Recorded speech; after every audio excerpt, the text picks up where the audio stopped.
যারা করেছে শুনলাম অ্যারেস্ট হয়েছে, মারাত্মক অপরাধ। তবে আমি আপনাদেরকে একটা অনুরোধ করে যাব, একজন যদি কেউ গালি দেয়, গোটা কমিউনিটিকে আপনি গালি দিতে পারেন। আপনার আল্লাহকে গালি দিয়েছে, আমি কোরআন শোনালাম প্রথমেই, আপনি কারো দেবদেবীকে গালি দিতে পাবেন না। ওয়ালা তাসুব্বুল্লাযীনা ইয়াদউনা মিন দুনিল্লাহি ফায়াসুব্বুল্লাহা আদওয়াম বিগাইরি। কারো দেবদেবীকে গালি দিও না। আমার তো মনে হয় লাইটিংওয়ালাকে অ্যারেস্ট করতে হবে। সে জানে কোথা থেকে কি হয়েছে, কম্পিউটারে টাইপ করা হয়েছে। আমি অনুরোধ করব আপনারা দোয়া করবেন, যারা চক্রান্তকারী আল্লাহ তাদের উপযুক্ত শাস্তি আল্লাহ নিজে দিবেন। আর যারা করছে আপনারা সব পা ফেলাবেন। কেউ চাইছে এই পশ্চিম বাংলার শান্তির মাটিকে অশান্তি করে দিই, এটা আপনারা হতে দিবেন না। আপনারা শান্তি বজায় রাখুন। দুঃখ লাগে, বাবরি মসজিদ ভেঙে গেছে, ফেসবুকে টুইটারে আপনি পোস্ট করছেন যে হাইরে আমাদের বাবরি মসজিদ ভেঙে গেছে, আমরা ভুলবো না। হে মুসলমান যুবক, তুমি কাঁদছো বাবরির জন্য, তোমার মসজিদ কাঁদছে তোমার জন্য, তুমি জীবনে নামাজ পড়ো না। কত দুঃখের কথা, বেদনার কথা। তুমি তোমার ঘরের পাশে আল্লাহর ঘরে ডাকে সাড়া দাও না, আর তুমি বাবরির জন্য কাঁদছো তুমি ফেসবুক টুইটারে। তুমি আল্লাহকে কি জবাব দেবে তুমি ভেবে দেখো। তোমার মসজিদ তোমার জন্য কাঁদছে আর তুমি তার জন্য কাঁদছো, এটা দুঃখের বিষয়। আপনারা বলুন, 100টা মুসলিমের মধ্যে 80টা মুসলিম দাড়ি চাচা, ঠিক বললাম না ভুল বললাম? তারা সেলুনে গিয়ে দাড়ি চেঁচে দিচ্ছে। দাড়ি রাখা কি রসুলের সুন্নাত, দাড়ি রাখা রসুলের সুন্নাত, অথচ আপনি গিয়ে দাড়িটা কেটে দিচ্ছেন। আমাদের দেশে ডিফেন্সে চাকরি করে পাঞ্জাবিরা, পুলিশের চাকরি করে পাঞ্জাবিরা, তাদের পাগড়িও সরকার খুলতে পারেনি, তাদের দাড়িটাও কাটতে পারে। যে তাদের পাগড়ি আর দাড়ি কাটার কথা বলবে তাদের গলাটা কেটে দিবে। তারা কেন? তারা তাদের ধর্ম থেকে সরবে না। আজকে একটা মুসলিমদের ছেলে পুলিশের চাকরি করলে দাড়ি রাখতে পায় না, ডিফেন্সে চাকরি করলে দাড়ি রাখতে পায় না। এটা কি সরকার দায়ী? এটা কি কেন্দ্র সরকার দায়ী? না। ইস ঘর কো আগ লাগি ঘর কি চিরাগ সে। মুসলমান, তোমরা নিজেদের ঘরে নিজের আগুন ধরিয়েছ। 100টা মুসলিমের মধ্যে 100 জন যদি দাড়িওয়ালা হতো, এদের বাপের হিম্মত হতো না আপনার দাড়িতে হাত দিয়ে। কিন্তু আপনি নিজে থেকে দাড়ি চেঁচেছেন। একটা পুলিশ অফিসার উত্তরপ্রদেশের, বড় বড় দাড়ি, থানার ওসি দাড়ি রেখেছে। সেই থানার ওসি দাড়ি রাখার কারণে তাকে সাসপেন্ড করা হয়েছে। যোগী আদিত্যনাথ সরকার তাকে সাসপেন্ড করেছে, দাড়ি কেটে থানায় যোগদান করেছে। আপনি অবাক হবেন, গোটা ভারতের মুসলিম যুবকরা, মুসলমানরা টুইট করেছে, যোগীজিকে বলেছে এটা ইসলামের দুশ্মন। যদি একটা মুসলিমের দাড়ি চেঁচে, একটা পুলিশ অফিসারের দাড়ি চেঁচে, যদি যোগী দুশ্মন হয় মুসলমানের, 80টা মুসলমান সেলুনে গিয়ে বসে নিজের দাড়ি চাচ্ছে, এরা কার দুশ্মন আমি তোমাদের কাছে জানতে চাই। কথাটা বুঝাতে পারলাম? আমি গুদা বাংলায় বায়ান করছি, শুদ্ধ বাংলায় নয়। আপনি নিজের ঘরে নিজের আগুন ধরিয়েছেন। আপনাকে নামাজে কেউ বাধা দেয়নি, রোজাতে কেউ বাধা দেয়নি। আজকে নামাজ রোজা না থাকার কারণে নামাজ ফরজ, অথচ আপনাকে দেখিয়ে দেবো এরা নামাজের গুরুত্ব দেয় না। রোজা রাখা ফরজ, রোজার গুরুত্ব নেই। যেগুলো ফরজ ইবাদত, এটার গুরুত্ব নেই। আর আপনাকে দেখিয়ে দিচ্ছি যেগুলো ইসলামের অঙ্গ নয়, করাটা ভালো কাজ, এইটাতে মানুষ গুরুত্ব দিয়েছে। হাওড়া জেলায় দেখিয়ে দেবো নাচতে পাই বলে, ড্যান্স করতে পাই বলে, ডিজে বাজাতে পাই বলে, 12ই রবিউল আউয়ালে ড্যান্স করে জুলুস বার করছে, অথচ এক ওয়াক্তের নামাজ পড়ে না। কেউ যদি বাপের বেটা মৌলবি বলতে পারে জুলুস বার করা ফরজ, জুলুস বার করা সুন্নত, জুলুস বার করা নফল, জুলুস বার করা ওয়াজিব, আমি আর জীবনে সমাজের বুকে বক্তব্য দেব না। অথচ হাওড়া জেলার বাগনানে মুসলিমদের ছেলেরা ডিজে বাজিয়ে ড্যান্স করেছে 12ই রবিউল আউয়াল। আমি হারাম বলার কারণে কোলাঘাটের কাছে বাগনানে আমাকে প্রশ্ন দিয়েছে 4-5টা যুবক স্টেজে। কি বলছে? আপনি বলেছেন জুলুস বার করা যাবে না, দলিল কোথায় আছে? আমি তো রসুলের মহব্বতে জুলুস বার করি। মাশাআল্লাহ, খুব ভালো, রসুলের মহব্বতে জুলুস বার কর। নবীজির মহাব্বতে জুলুস বার করো, মেনে নিলাম। আমি বললাম এসার নামাজ ক রাকাত পড়েছো? ফরজ নামাজ। আপনারা বলুন এসার ফরজ নামাজ ক রাকাত? 4 রাকাত। আমি যদি আজকে ফতোয়া দিয়ে যাই এখানে হাওড়া জেলায়, কাল থেকে আল্লাহর মহব্বতে 6 রাকাত পড়বে, আপনারা কি চাইবেন? কথা বলে না, কি চাইবেন? হবে নাটা কথা লয় আমার কাছে। আমি যদি জোর করে বলি পড়তে হবে, তা আপনারা আমার কাছে কি চাইবেন? দলিল চাইবেন না? কোরআন হাদিসের দলিল দেন। যদি 6 রাকাত আল্লাহর মহাব্বতে 2 রাকাত বেশি নামাজ পড়তে বলার কারণে আপনি পড়বেন না, দলিল চাইবেন, আর রসুলের মহাব্বতে আপনি জুলুস বার করবেন, আমি আপনার কাছে দলিল চাইতে পাবো না? কথাটা বুঝতে পেরেছেন না পারেননি? সাহাবীদের থেকে রসুলকে কেউ বেশি ভালোবাসতে পারে? কথা বলে না?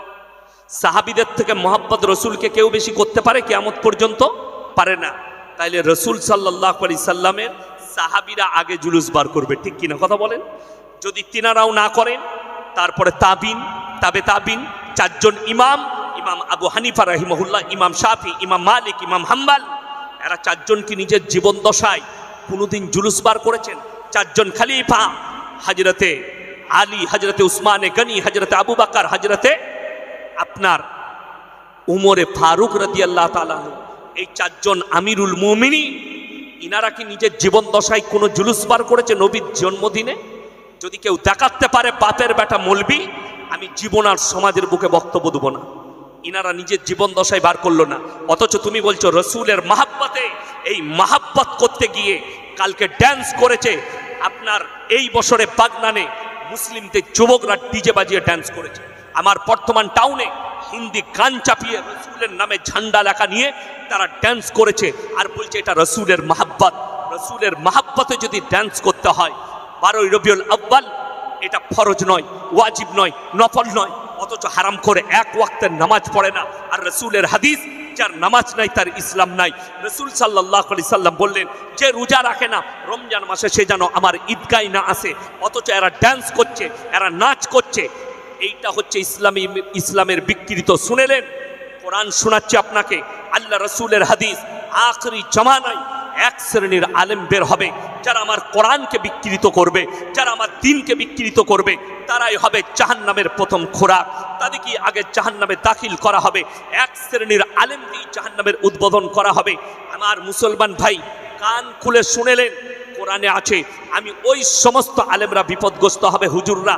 কোরআনে আছে, ইন্নাল্লাযীনা ইয়াকতুবুনা মা আনজালাল্লাহু মিনাল কিতাব ওয়া ইয়াশতারুনা বিহি থামানান কালীলা উলাইকা মা ইয়াকুলুনা ফি বুতুনিহিম ইল্লান নার ওয়া লা ইউকাল্লিমুহুমুল্লাহু ইয়াওমাল কিয়ামাতি ওয়া লা ইউযাক্কিহিম ওয়া লাহুম আযাবুন আলীম। হে আমার নবী, পৃথিবীর মানুষকে বলে দাও, যারা আমার কোরআনের আয়াতকে লুকিয়ে দেয়, যে হুজুররা নিজেদের পেট চালাবার জন্যে, তারা নিজেদের পেটেতে আগুন ছাড়া আর কিছু ভরে না। কিয়ামতের দিনে আল্লাহ তাআলা এদিকে কঠিন আযাবে মুবতালা করবেন, আল্লাহ কঠিন আযাবে আটকিয়ে দিবেন। ওই জন্য অনুরোধ করে যাচ্ছি, নামাজের গুরুত্ব সবাই দিবেন, জোরে বলুন ইনশাআল্লাহ। রোজার গুরুত্ব দিবেন, কোনো অসুবিধা নাই। আপনি 5 ওয়াক্তের, আমাদের দেশে দেখবেন এমনি নামাজ পড়ে না, কিন্তু এই শবে বরাত আসবে, শবে বরাতের নামাজে কলকাতায় আর হাওড়ায় কি বুঝলেন, সারা রাত জাগছে। কি করছিস? গুটকা খাচ্ছে, সিগারেট খাচ্ছে, মাঝে মাঝে চা খাচ্ছে, আর দিয়ে মসজিদে গিয়ে একবার নামাজ। তোর কত হলো? বলে আমার 74 রাকাত। তোর কত হলো? বলে 120 রাকাত। আর হুজুর বলে ইমাম সাহেব ঘুমাচ্ছে, ও তো নামাজই পড়ে। ইমাম সাহেব তোর মতো নামাজ পড়ে, ইমাম সাহেব তোর মতো চোর নামাজি নয়। বড় কষ্ট লাগে। শবে বরাতটা তো তার জন্যে যে 5 ওয়াক্তের নামাজ পড়ে, 30টা রমজানের রোজা রাখে। আমাদের দেশে শবে বরাত কারা? গুটকা খোররা, বিড়ি খোর গোটা, সারা রাত হই হই করবে। আর আমাদের কলকাতার পুলিশ আর হাওড়া জেলা পুলিশ বলে দেয় আজকে শবে বরাত, ওরা যেভাবেই গাড়ি চালাক আটকাবি না। পুলিশে কিচ্ছু বলে না, যা পারবি করগা। কি বলি জানি, ভো ভা একবার করে কবরস্থানে যাচ্ছে, জিয়ারত করছে। আমি চ্যালেঞ্জ দিলাম, একটা গুটকাখোর যদি জিয়ারতটা আমাকে দেখিয়ে দিতে পারে কিভাবে জিয়ারত করতে হয়, তাই ইনশাল্লাহ আমি তাকে 500 টাকা পুরস্কার দেবো। গুটকাখোর, বেনামাজিরা, তুমি শবে বরাতের রাতের নামাজি, শবে বরাতের রোজা কেউ যদি রাখে বড় নেকি আছে, রাখবেন, জোরে বলুন ইনশাআল্লাহ। কিন্তু কেউ যদি বলে না রাখলে গুনাহ, এই কথাটাই বেদাত কথা। কথাটা বুঝতে পেরেছেন না পারেননি? শবে বরাতের রোজাটা ফরজ না নফল? নফল। নফল রোজা কেউ যদি রাখতে পারে রাখবে, কেউ যদি না রাখে কোনো গুনাহ নাই। আমি এই 1 বছর শবে বরাতে আমার আত্মীয়র বাড়িতে দেখা করতে গেছি শবে বরাতের দিনে। তো আমি কোনো কারণবশত রোজা রাখতে পারিনি।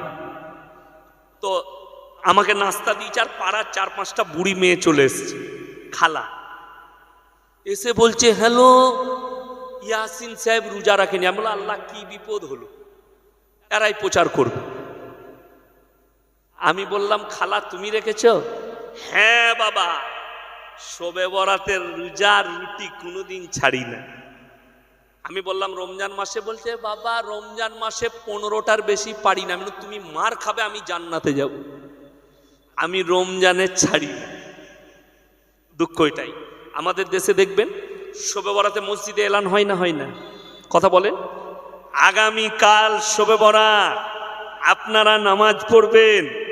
একজন খালা আমাকে ফোন করে বলছে শবে বরাতের নামাজের নিয়তটা কি করব? আমি বললাম তুই নিয়ত করবি আল্লাহ আমি যা নামাজ পড়ছি জানো জান্নাতেই ঢুকে যাও।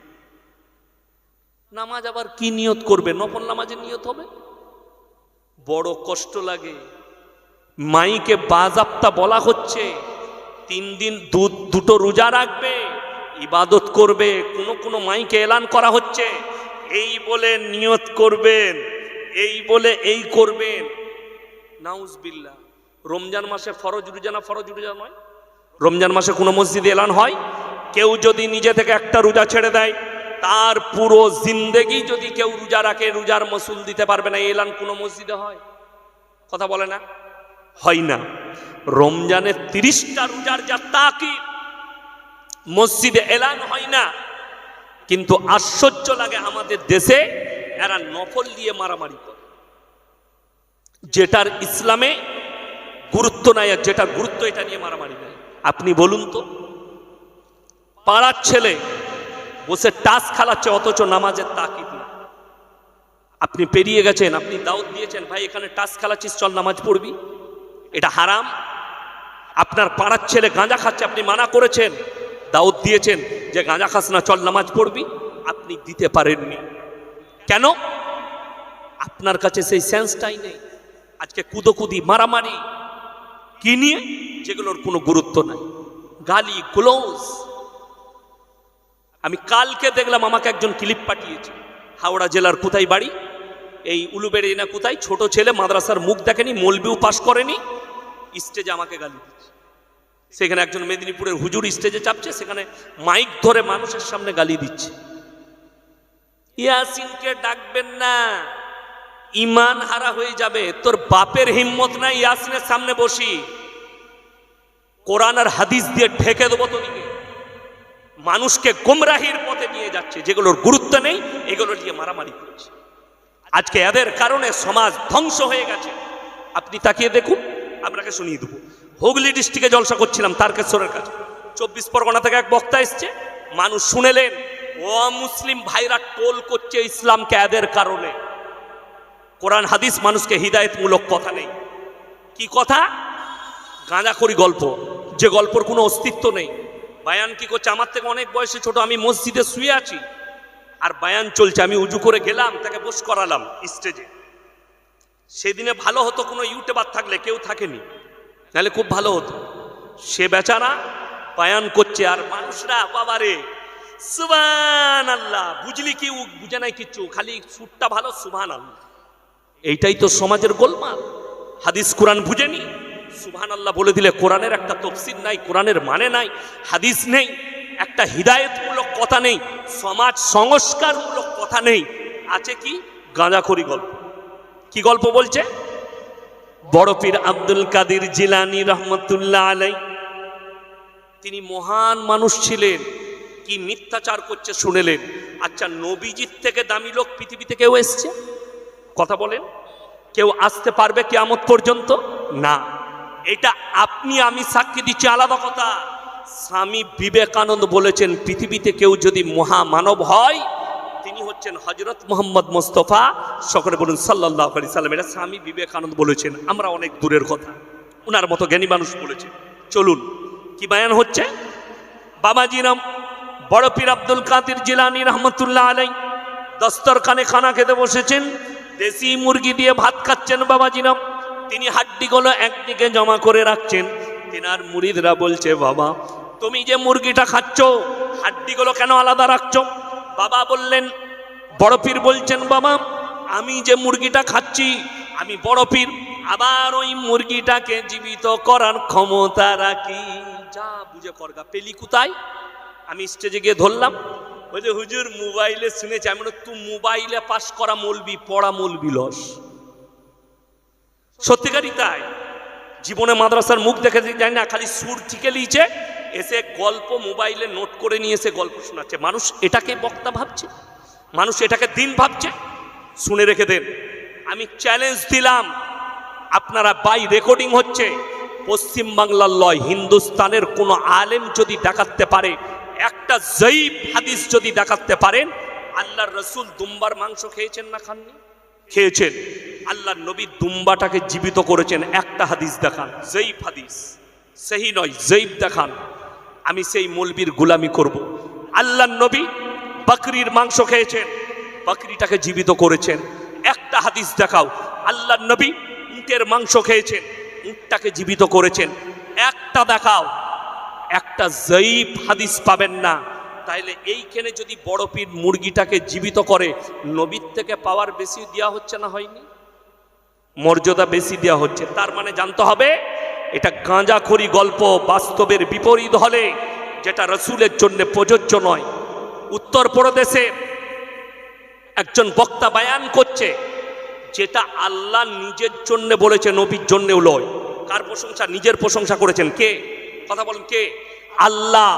পৃথিবীতে প্রশংসা করার যোগ্যতা কোনো মানুষ রাখে না। নিজের প্রশংসা কেউ যদি নিজে করে সে মূর্খ। কথাটা বুঝতে পেরেছেন না পারেননি?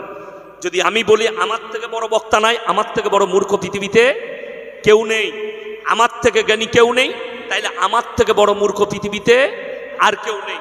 চলুন আপনাদিকে বলি, আল্লাহ নবী সাল্লাল্লাহু আলাইহি সাল্লাম আল্লাহ কোরআন পাঠালেন। সূরা কাহাফ, কোন সূরা বললাম? বাড়িতে গিয়ে যদি মানে কোরআন থেকে খুলে দেখবেন আমাকে গালি দিবার হবে। সূরা কাহাফের একবারই শেষ আয়াতের আগের আয়াত। কোন আয়াত বললাম? শেষ আয়াতের আগের আয়াত। সূরা কাহাফের একবারই সূরা মারিয়ামের আগে শেষ হচ্ছে, 16 পারায় গিয়ে শেষ হচ্ছে, 15 পারায় স্টার্ট। সূরা কাহাফের একবারই শেষ আয়াতের আগের আয়াত। আল্লাহ নিজের প্রশংসা করছেন এবং মানুষকে চ্যালেঞ্জ করেছেন। আল্লাহ এখানে কি বলে? কুল লাউ কানাল বাহরু মিদাদাল লিকালিমাতি রাব্বি লানাফিদাল বাহরু ক্বাবলা আন তানফাদা কালিমাতু রাব্বি ওয়ালাউ জিনা বিমিথলিহি মাদাদা। হে আমার নবী বলে দাও, পৃথিবীতে যতগুলো সমুদ্র আছে, দরিয়া আছে, নদী আছে, সব পানিগুলো যদি কালি করে দেয়া হয় আর পৃথিবীর মানুষ যদি আল্লাহর প্রশংসা লিখতে শুরু করে, সব শেষ হয়ে যাবে। আমি আবার অতটাই পানি দেবো, অতটাই কালি দেবো, ওটাও শেষ হবে। কিয়ামতের সকাল পর্যন্ত আমার প্রশংসা লেখে পৃথিবীর মানুষ শেষ করতে পারবে না। জোরে বলুন সুবহান। এই শব্দটা আল্লাহ শুধু নিজের জন্য বলেছেন। বয়ান কি হচ্ছে শুনেলেন? मेरे भाइयों, पूरे दुनिया के जितने दरिया हैं सब पानी को अगर स्याही कर दिया जाए, सारे दरख्तों को कलम बना दिया जाए और पूरे दुनिया के लोग बड़ा पीर का तारीफ लिखना शुरू करे तो क़यामत तक लिख कर खत्म नहीं कर सकते। नाउज बिल्लाह। এই ধরনের কথা বলা বড় পীরকে ছোট করা। আজকে যদি বড় পীর আব্দুল কাদের জিলানী রহমতুল্লাহ আলাইহি জীবিত থাকতেন, এদেরকে কাফের ফতোয়া দিত মিথ্যাচার করার জন্যে। অন্য ধর্মের মানুষরা বলছে ইসলামকে মজাক বানিয়ে রেখে দিয়েছে। আপনি চলুন, হাজারদুয়ারির নাম শুনেছেন না শুনেননি? কোথায় আছে? মুর্শিদাবাদ ডিস্ট্রিক্টে। আমার